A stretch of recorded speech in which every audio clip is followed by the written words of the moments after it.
بسم الله الرحمن الرحيم إن الحمد لله رب العالمين وصلى الله وسلم وبارك على نبينا محمد وعلى آله وأصحابه أجمعين وبعد. So today, inshallah ta'ala, we continue with our monthly women's class on the tremendous work, A Woman's Guide to Raising a Family, of the illustrious scholar Sheikh Salih ibn Fawzan al-Fawzan, Hafidhahullah ta'ala. By the grace of Allah subhanahu wa ta'ala, we've reached page 39, and we've reached the topic or the heading, being truthful with the husband. We've reached the heading of being truthful with the husband. So Sheikh Salih al-Fawzan, Hafidhahullah ta'ala, he mentions, or he states, being truthful with him in everything. No doubt is upon a wife to be truthful with her husband, and not to be deceptive, and not to be conniving, and not to lie, but she should be upright and straightforward and truthful with her husband, particularly in that which occurs while he is outside of the home. And no doubt that falls under the affairs of Qaaidah. No doubt that falls under the affairs of Qaaidah. A person may say, well, how does that fall under the affairs of Qaaidah? Now, particularly in that which occurs outside of the home. So no doubt that a woman or a wife, she understands that Allah subhanahu wa ta'ala is al-Basir, and that He sees everything that she does. وَهُوَ السَّمِيعُ, and He hears everything. So a woman doesn't think that she's hiding something or being cunning or being conniving when her husband is outside of the home. But rather, Allah, if her aqeedah and her creed is correct, then that will keep her upright whether her husband is in the house or outside of the house. So Sheikh Salih al-Fawzan, he mentions that, particularly in that which occurs while he is outside of the home. He mentions, he given advice, he says, stay far away from lying and concealing things from him. As if he is fooled about something, it will not last. And that should be highlighted. Perhaps a woman may believe that she's concealed something or done something in a very sneaky manner. But Sheikh Salih Fawzan, he mentions that will not last. And imagine, as Sheikh Salih Fawzan, he mentions, this will lead to trust being lost. So that woman, she does something that's sneaky and behind her husband's back, and she believes that she's gotten away with something. And then that day comes, and what she's been concealing becomes revealed. Imagine how that's going to destroy the trust between the spouses. And no doubt, that once trust is lost, that's something that's very hard to regain. And no doubt that's one of the benefits of being married. That's one of the greatest benefits of being married is that tranquility of the soul and that tranquility of the heart, that you trust that person that you're with, that you don't have to worry about anything. That you can leave the house, that you can travel overseas without that person. Speaking about the male, you can travel and go places. You don't have to worry about anything in the house. You have that sturdy, firm trust in your wife. That's something that's invaluable. So I advise my sisters to build that trust with your husband. To build that trust with your husband so that he trusts you tremendously. And don't do anything to damage that trust. Because once trust is damaged, it's something that's very hard to repair. And likewise, the same advice goes to the men. To make sure that you're someone who is able to be trusted. So Sheikh Fawzan, he mentions, and this will lead to the trust being lost once that secret or that deception becomes apparent. And no doubt, let's say, for example, even if it doesn't become apparent in this life, Allah subhanahu wa ta'ala, He mentions يَوْمَ تُبَلَى السَّرَائِرُ. Allah subhanahu wa ta'ala, He mentions in the surah that we all know, Surah Al-Tariq, He mentions that the day when all of the secrets will be revealed, meaning Yawm al-Qiyamah. The day when all of the deception and all of the cheating and all of the lying and all of the sneaky behavior be made apparent on Yawm al-Qiyamah, the day of judgment. So no doubt the affair of trust is something that's serious. Shaykh Fawzan, he continues and he mentions, if this trust is lost, then the home will not be a place of enjoyable comfort. And no doubt that's true. Anyone who's been in a situation where trust has been lost, that relationship becomes unenjoyable. Becomes unenjoyable. That you have to worry about what the person is doing, what the person is saying. It becomes unenjoyable. Shaykh Fawzan, he mentions, then the home will not be a place of enjoyable comfort, nor a place for righteous cultivation. Now, in this next chapter heading on page 39 is something that we should all focus on. The men too that are sitting here. This is something that we should truly focus on. And that's how to behave when differences arise. How to behave when differences arise. And Shaykh Fawzan is going to mention, no doubt we're human beings. There's going to be differences between the spouses and debates and things of that nature, argumentation. Now, disputes, all of those things are going to take place. So Shaykh Fawzan, he gives us guidelines on how to behave when those things occur. And he mentions, lastly, know that we're humans. Know that we're human beings. So it is inevitable. It's inevitable. It's going to happen. So it's inevitable that we have weakness, and it is inevitable that differences arise regarding some issues. And those of us who are married, we know that there are differences that arise. And no doubt if you have the happiest of marriages, the best of marriages, there are going to be some differences where issues are going to have to be discussed. And it's going to be mapped out and have to be mapped out and planned out how the family is going to resolve the issue and how they're going to move forward, even in the best of marriages. So Shaykh Fawzan, he mentions, however, what's important is how to quell or how to solve or how to calm down these disputes. Since it is natural for some differences to occur, it is not permissible to highlight this. Please highlight this. It is not permissible to turn every dispute into a problem which will demolish the very existence of the home. And that's what some people do. Every single rift or every little dispute or every little difference of opinion, it becomes an issue to destroy the very or demolish the very existence of the home. Something that can be worked out. Something that can be solved. The issue that can be resolved. Shaykh Salih Fawzan, he's mentioning that it's not permissible to turn every dispute into a problem which will demolish the very existence of the home. That's not how it should be. And he mentions here are a number of pieces of advice. A number of pieces of advice that should be implemented when differing occurs. So when the wife differs with the husband, these are the things that should take place.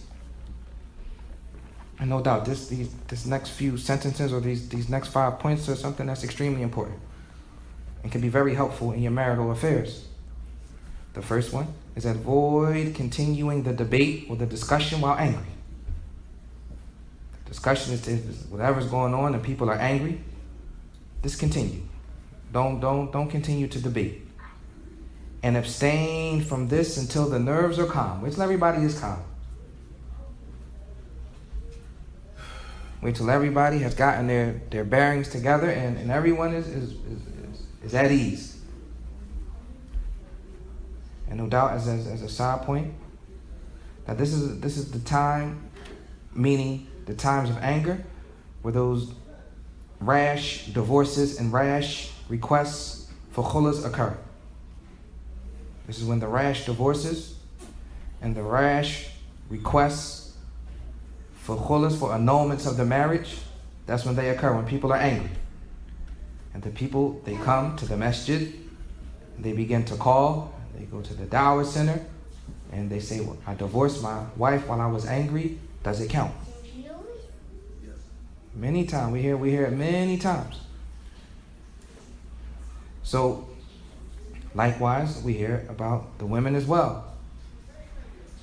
I asked my husband for khula while I was mad and upset. And as we mentioned before previously, we mentioned in the previous discussion that some men they don't tolerate that. If you ask for a khula, they're going to give it to you. They're not going to beg you to stay. Some people have that's their disposition. They're not going to beg you to stay.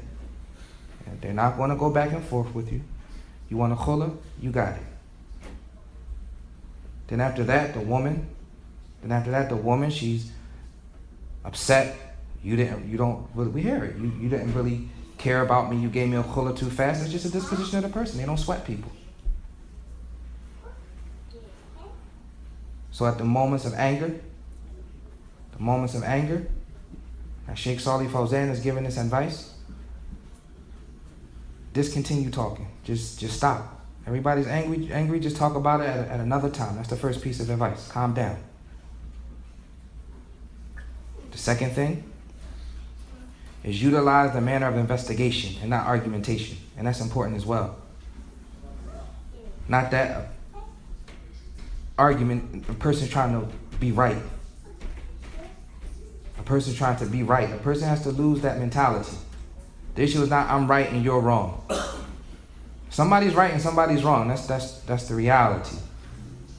But the disposition when talking is not that I'm trying to be the one. I'm trying to win the argument. I want to have the last word. And sometimes as men, we have to kind of control that. So, you know, wife wants to get the last word. You got it. As men, sometimes we just have to give them that and say, all right, you got it. But the point being is that when those discussions, they take place, that the mind frame of the two individuals is not that I'm trying to win an argument. That's not the point. And that's what Sheikh Fawzan is highlighting right here, that we're trying to investigate the issue. What happened? What went wrong? What happened? What did I do? What did you do? The next time it happens, how can we resolve it? What are we going to do moving forward? Utilize the manner of investigating the issue, and not argumentation. He mentions identify. In the book there's a typo, it says identity. It should be identify. Identify the problem and its causes. Identify the problem and its causes. Now, that's the goal. That's the goal. May Allah subhanahu wa ta'ala reward Aadam for identifying that mistake. That wasn't any hard work of mine or any observation of mine, but observation from Aadam, hafizahullah.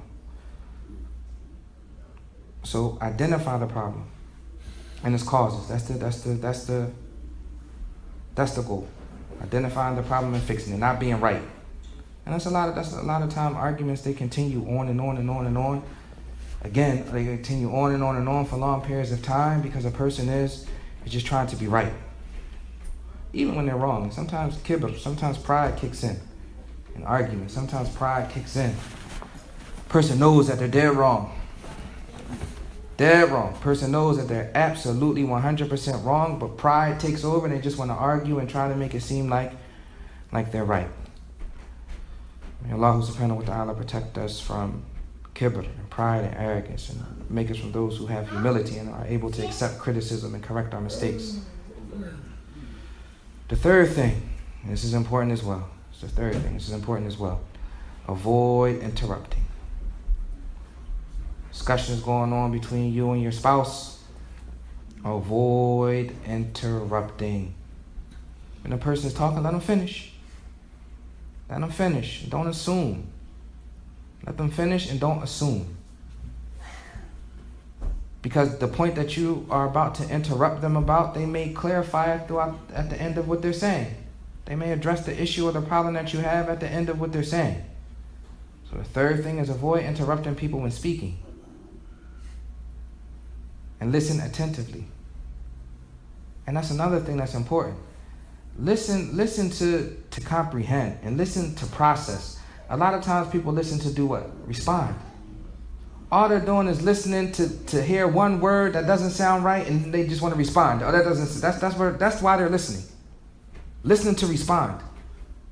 No doubt a response is going to take place, but don't listen to respond. Listen to process and unbiasedly evaluate what the person is saying. Not just to respond. So the third thing is avoid interrupting them when speaking and listen attentively.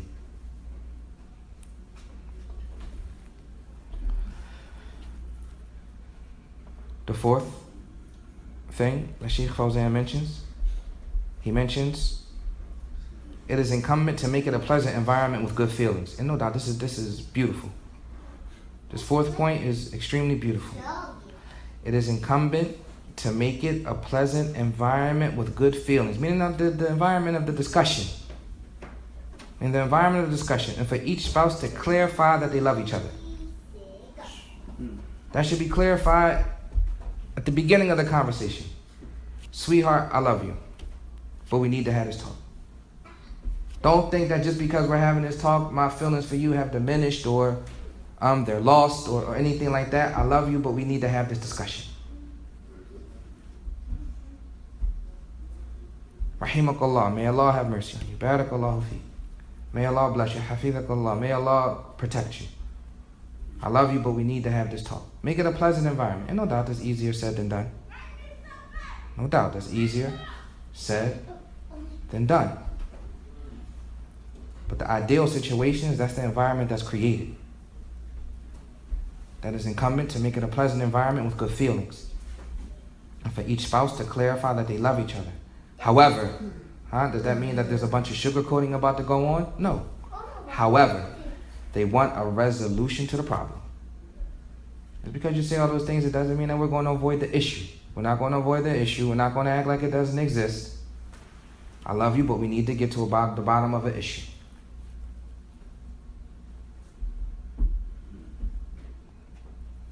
The fifth thing is a must that they be prepared to forego the issue. Meaning that they want to change their behavior and move on. To change their behavior and move on. Now, if each party persists upon what they are upon, if a person is wrong, you can't persist on the issue has been discussed. You can't persist and keep doing the same thing over and over again. Can't persist and be the same way. But once the issue is discussed and hashed out and investigated by the spouses and they come to some type of conclusion or decision, a person needs to change their behavior. A person is persistent. Sheikh Fawzani mentioned if a person is persistent, then this will lead to the situation getting worse. No doubt, that's true. Spouse might say, we just talked about that last week. You just said this, you're doing it again.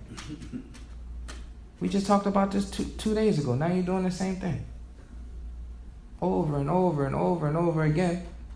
After the spouses have a beautiful, nice discussion, implementing all of these things that are in place, or that we've just mentioned, the person rectifies his behavior and changes.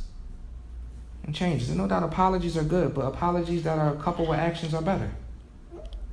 Apologies are good, but apologies that are coupled with actions are much better. So Sheikh Fawzan, he mentions this will lead to the situation getting worse, and it could possibly end in divorce. It could possibly end in divorce. Sheikh Fawzan, he continues and he mentions that now these are some of the things that the woman should implement in her home. These are some of the things that the woman should implement in her home in order to participate in the building of a truly comfortable environment. And that was the origin of our discussion last class, how a woman can create a beautiful and comfortable environment for her home.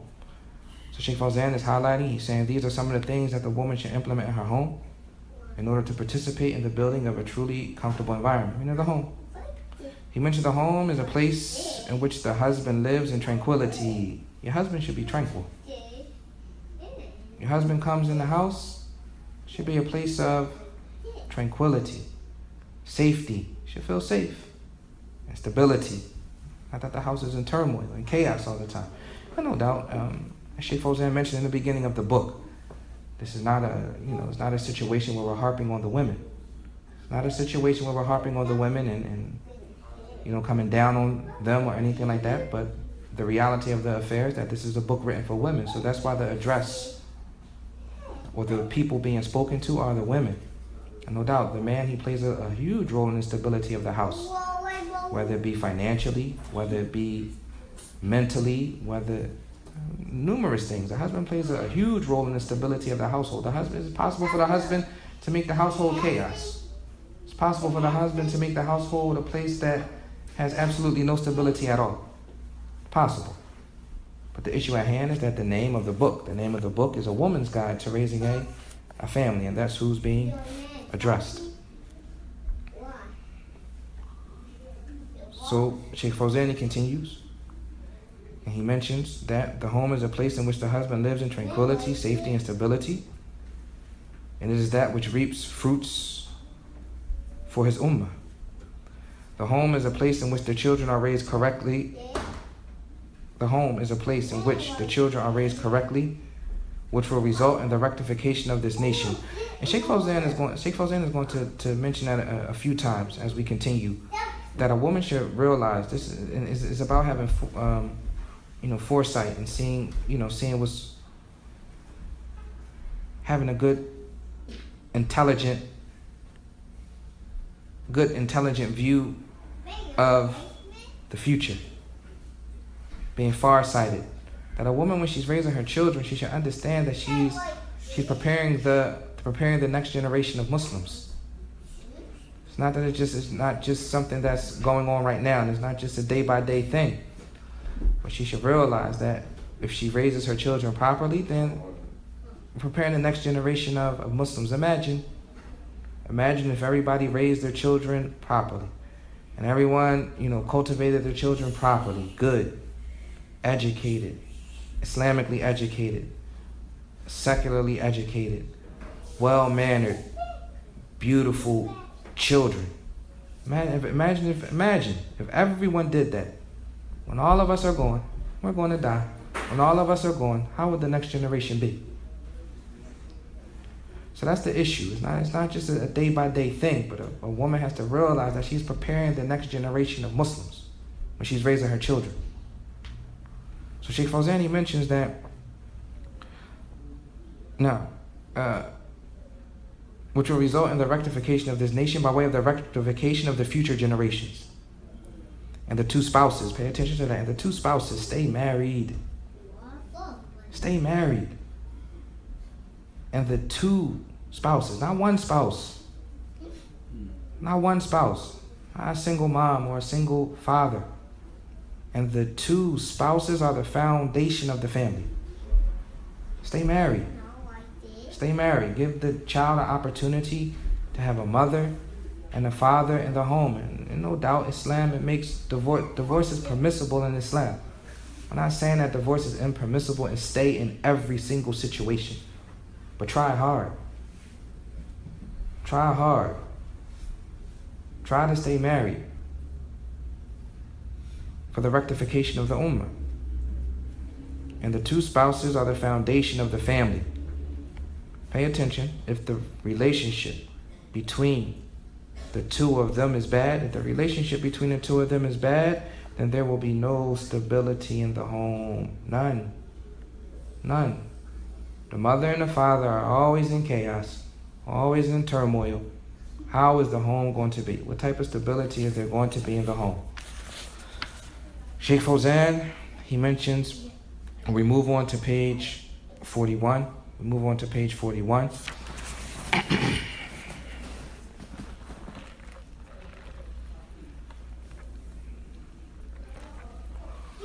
We move on to page 41, where Sheikh Fawzan, he mentions, making the family in its broadest sense a place of comfort and relaxation. And what's meant by that title heading is that Sheikh Fawzan is going to discuss the role of the woman in cultivating and creating or increasing the loving relationship between the husband and his relatives. Sheikh, previously we've been discussing issues related to the husband and the wife and the children in their home. Correct? In their home. But no doubt the family is broader than that. The husband has a brother. The husband may have a sister. The husband has an aunt. The husband has a mother. The husband has a father. The husband has brothers. The husband has sisters. So no doubt, and we're just summarizing what's about to be said and then we'll read. So no doubt the wife, she has a role in cultivating those relationships as well. Why don't you take your mother out for dinner? Let's invite your mom over for dinner. Let's take your dad something. How you and your brother doing? Why don't you go hang out with your brother for a little while?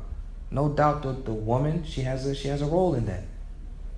So Sheikh Fawzan, he mentions from the duties that the woman must perform within her home in order to fulfill her role in raising the family is for her to be diligent in making the entire family, a source of comfort and stability in its broader sense. Is making the entire family a source of comfort and stability in its broader sense. Sheikh Fawzan, he mentioned the discussion in the previous section touched on the family in its narrower sense. In the narrower sense, more restricted sense, the husband, the wife, and the children. And in a restricted sense, the husband, the wife, and the children. Sheikh Fawzan, he mentions, however, the family is broader than that. The family is broader than that, as it comprises of the mother, the husband's mother, the father, the brothers and the sisters, and they have rights.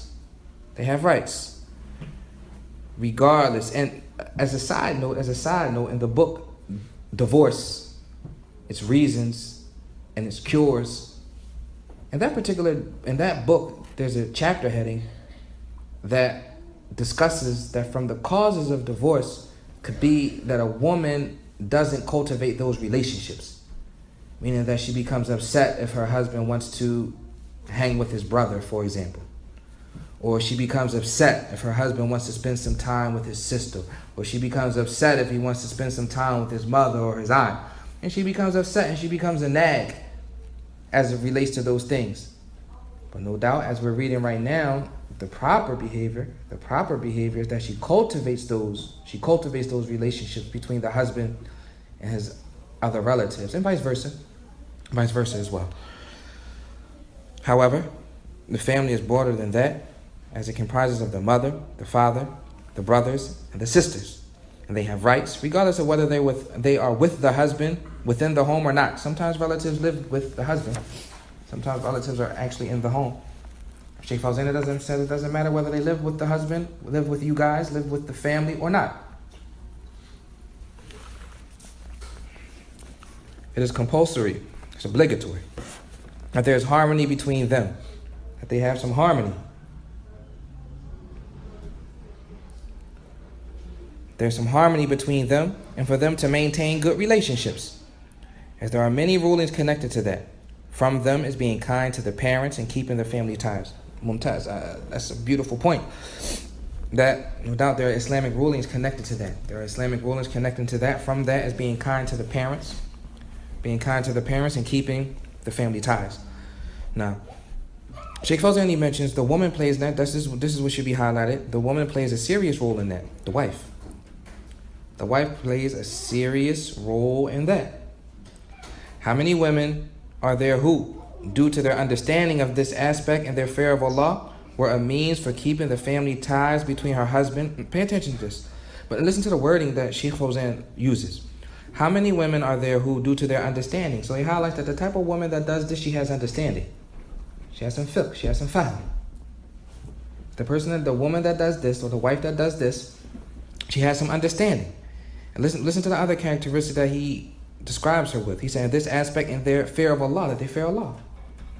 The woman who's diligent in helping her husband keep family ties, and we find two characteristics that she has. She has the characteristic of understanding, and she has the characteristic of the fear of Allah subhanahu wa ta'ala. Now, and they were a means for keeping the family ties between her husband and his mother. She was a means between helping the husband and his mother bond more, or his father, or his siblings and his relatives. She's a reason for that. So she became a tool of good. She became a tool of good, uniting the family upon good. How many women, listen to the opposite, here's the opposite. How many women are there who are ignorant of their obligation in this regard? They're ignorant, they don't know. How many of them are ignorant of their obligation in this regard? Or they know it, but they don't fear Allah. Or they know it, but they do not fear Allah, and cause the family to split. How evil of a wife is that?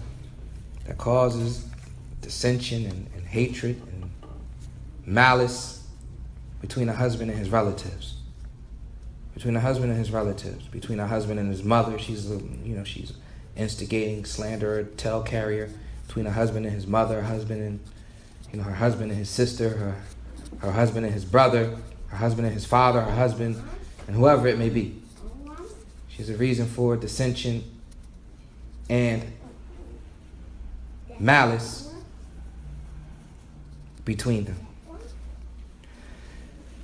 So that there's disrespect for the fathers, to the point where disrespect occurs to the father or the mother, and the cutting of family ties, and family ties are lost. All of this results from the woman's ignorance of her role in this regard, and her failing to perform it. Nah. Inshallah ta'ala, we'll stop there today. Bi'idhnillahi ta'ala. Next class we'll pick up, begin to discuss affairs as it relates to raising the children. هذا وصلى الله وسلم وبارك على نبينا محمد وعلى آله وأصحابه أجمعين.